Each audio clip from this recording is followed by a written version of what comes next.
Good morning, everybody. Today is August 10th, and welcome to a brand new edition of the Kingdom Driven CEO.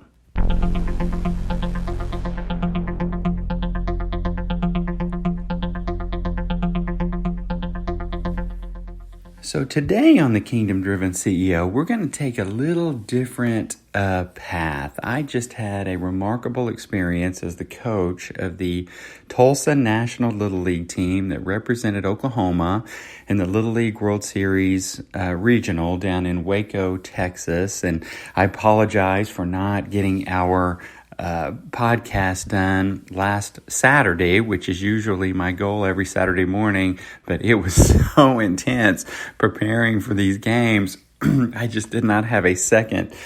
We just got back home. Unfortunately, we lost yesterday, but I want to take today and I want to talk about, we're going to title today's podcast Bigger Than Baseball.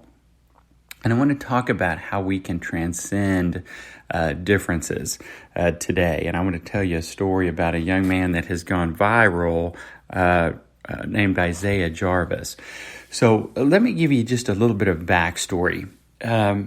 Our Little League team was really developed because a couple of things came together. I have a friend named James Burleson, who's a doctor here in Tulsa, who had been telling me about Little League and what an amazing experience his son had had a couple of years earlier. And then, and I wasn't really going to play it because we were playing club baseball and it was a lot to add this on top. But my son, Finley, was in Sunday school. My wife was actually the teacher, and Angela asked them about a year ago, what's your goal for the coming year? What's your number one goal for the coming school year? And Finley had written down, I want to play on a Little League World Series team. And I didn't even know anything about I had watched the Little League World Series, but I didn't really know anything about it. So long story short, these two things collide. Dr. Burleson is very convincing. He convinced me to be the head coach. And so we decide we're going to do our best to put together a Little League World Series team. Well, you can't just pick a team. You can't just go out and hand pick a team. That's not the way Little League works. You have to have a league. It has to be a legitimate team that was put together. They all have to be in a certain geographic area. I mean, they have all kinds of safety measures in place to make sure people aren't cheating the system. So we had to go out and recruit a bunch of kids. We went on social media, high and low. Everybody was tired after playing club ball, but we were finally able to put together a group to play a league. We played a 12-game league. We had some coaches from the area come in and pick 13 kids that would represent Tulsa in the Little League World Series. So we had about 45 or 50 days to kind of get these kids to gel as a team. And then we went to Waco, Texas, and we played the best teams from 6 other states. And I'll try to remember. There are 2 teams from Texas, Colorado, Mississippi, Arkansas, New Mexico. And I'm afraid I'm missing somebody. I'll come back to them if I think about it. That may be it. And Oklahoma. So we get into this series, and I had this wild moment one morning with Coach Burleson and Coach Wes Sanford, where James said, guys, I can't really explain this, but I just know that this is bigger than baseball. Okay, this team and this week is going to be about more than just baseball. And I didn't really think that much about it. We were talking with the kids about representing our state well, that this is a big stage, we're going to be on TV. We wanted them to battle on the baseball field and play good baseball, but to also be great people and practice kindness, and that you can be friends with the other team at the same time you're competing with them heavily. And they took that to a whole other level. We were absolutely the friendliest team at the regional. Everybody loved our boys. All the teams did. And I want to tell you a quick story before I get into the Isaiah Jarvis experience. They became really close friends with Mississippi. So Mississippi was playing against Louisiana. We were at one of the parents' houses having a dinner, and they were watching the game on TV, and Mississippi won, and our boys just went bananas. Now, keep in mind, we have to play Mississippi the next day then. That's who we would play. So rather than kind of bowing up and thinking, okay, they're not our friends anymore, just the opposite. They begged me to take them out to the field so they could give Mississippi hugs and congratulate them on making it to the next level, which was awesome in its own right. But what was really awesome was that night I'm in my room and I hear a knock on the door, and several of the boys came in, Brooks and AJ and others came in and said, Coach, we have a favor to ask. Could we pray with Mississippi tomorrow before the game? Well, we would always pray as a team together, but they wanted us to invite Mississippi over to pray with us. So I was like, man, that's an awesome idea. So I reached out to their coach. He thought it was a great idea as well. And so we ended up getting together and praying before the game. And I told them that morning I had been in prayer, and I really felt the Lord showing me that we were at this moment for a reason. I couldn't articulate why, but that I knew that the moment each of them were born, that God knew that they were going to be here and we were going to be together and all of this was going to be happening. Well, I think that came to light a couple of days later with the experience with Isaiah. So we began inviting every team to pray with us before every game, and it was awesome. It changed the tenor of the game. It was really, really great, and it was totally the boys' idea. Well, let's fast forward to yesterday, okay, which was Tuesday the 9th. We are playing in a really, really big game, the biggest game of our lives, against a team from Pearland, Texas. Texas East is who they were representing, and they are phenomenal. They are big. They can hit. They got good pitching. They really don't have any flaws that we could see, but we have a good team too. And so we were ready. The kids felt good. And so we go into the game against Pearland. Well, the day before, Pearland had beat Texas West in obviously a very intense battle, and they had won by 19-0 or 20-1 or something like that. They had multiple home runs. I mean, it was amazing. And it was really all we could do to keep our team from being completely intimidated going into the game. Well, we knew we needed to have a fast start, to get our kids to believe. And so we went out, we were the home team. We went out, my son was pitching.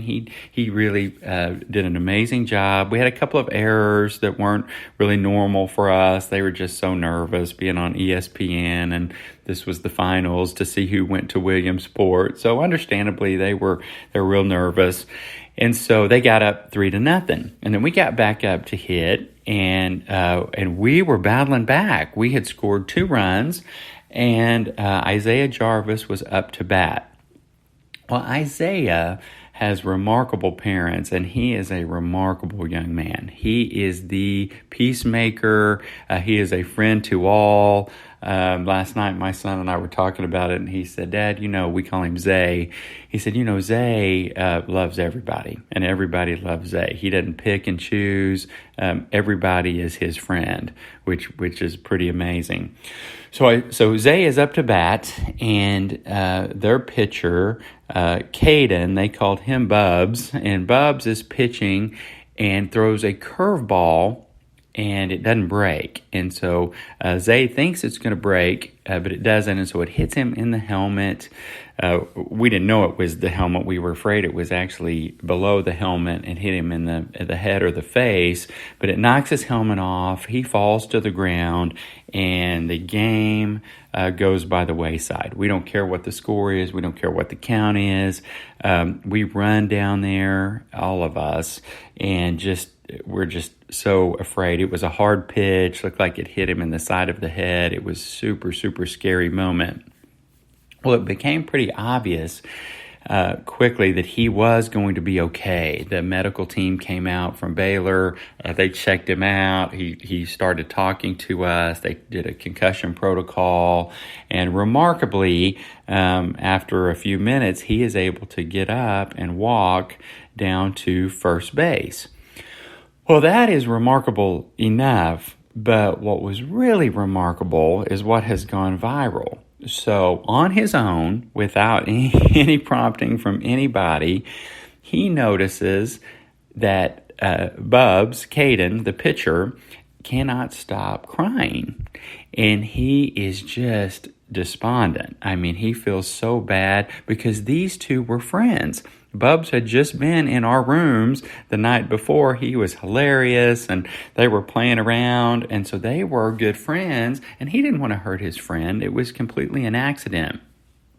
So I look out there and I see Isaiah walking across the field to Bubs.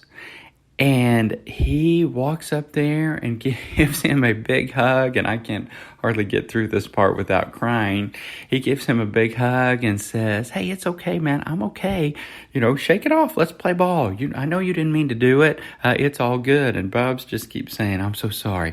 I'm so sorry. I'm so sorry." And ultimately, he did end up having to leave the game as pitcher. He just could not hold it together. He did come back in as first baseman, which was very unfortunate because he hits the ball well and hurt us some from the plate. But we were able to continue the game. Well, I had no idea that this thing had gone viral. So we play the game, we do our best. They were a very, very strong team and they ended up beating us 9-4. They'll represent our region very, very well in Williamsport. But it's after the game. Our kids are crying. I'm trying to help them understand that they did their best. That's all they could do. It's just a baseball game and that we could not be more proud of them. And now they can get back and start football practice back home. And one of the moms says, this video of Isaiah is going viral. And so I thought they were talking about one of the catches he had made because he is an unbelievable shortstop. Best one there, in my opinion. But it wasn't. It was this hug between him and Bubs. So over the last, I'm going to say 12 hours, between his parents and myself, I bet we have gotten 50 or 60 national media requests. Good Morning America, CBS National News, Fox and Friends. I mean, you name it. They have called to request an interview, primarily from him. But if they can't get him, sometimes his parents or I are the second choice. And it is going to change the world. And what is amazing is when I go back to this comment from Dr. Burleson my coach, earlier in the week, that this was bigger than baseball, it was like he knew it. And as God showed me that these boys were in this position for a specific reason in this moment, he knew it. He knew what was going to happen. We had talked to the boys about Philippians 2:4, which says to not only look to your own self-interest, but to the interests of others as well. And we talked with them about the fact that we can be competitors, but we can still love the other person and value them as well. And so as we sat there, we left the game. I had requested a limousine to come pick up the boys, which is another story for another time. And the limo, and we wanted to pick them up, win or lose. It didn't matter. And so the limo took us all over to Outback in Waco, Texas, and we were having a team lunch when all these media calls started coming in. So we commandeered a booth on the other side of the restaurant and began fielding these calls because we wanted to glorify God through this moment. And in one of the interviews, Isaiah said, again, totally on his own, nobody's coaching him at all. He said, God knew what was going to happen. If that baseball had moved a half an inch to the left, I may not be here talking to you right now. He protected me. He's the one that got me through. and he knew what was going to happen. And so my message for this podcast is very simply this. Our world needs this message right now. I know that God orchestrated this all to happen because he sees the divisiveness that is occurring in our world for any reason, whether we disagree on something the Supreme Court has done, or we have a political disagreement, or, we come from a different background, live in a different state, prefer a different presidential candidate. It's like we have allowed all of these differences to divide us. Oklahoma and Mississippi and Oklahoma and Texas East had every reason to be against each other. They were battling for the same position in Williamsport, which was all of our dreams. These 12-year-old boys, led by Isaiah Jarvis, decided to allow love and friendship to transcend these differences and this competition. And my prayer is that for all of us, we will do this as well. This viral moment could change our world for the better, and I pray that it does. So thank you so much for joining this edition of the Kingdom Driven CEO. We do new content every Saturday morning when I'm not at a Little League World Series, so we hope that you will join us. It's free and would welcome the opportunity to speak into your life every week. So have a wonderful rest of your week, and thank you for joining.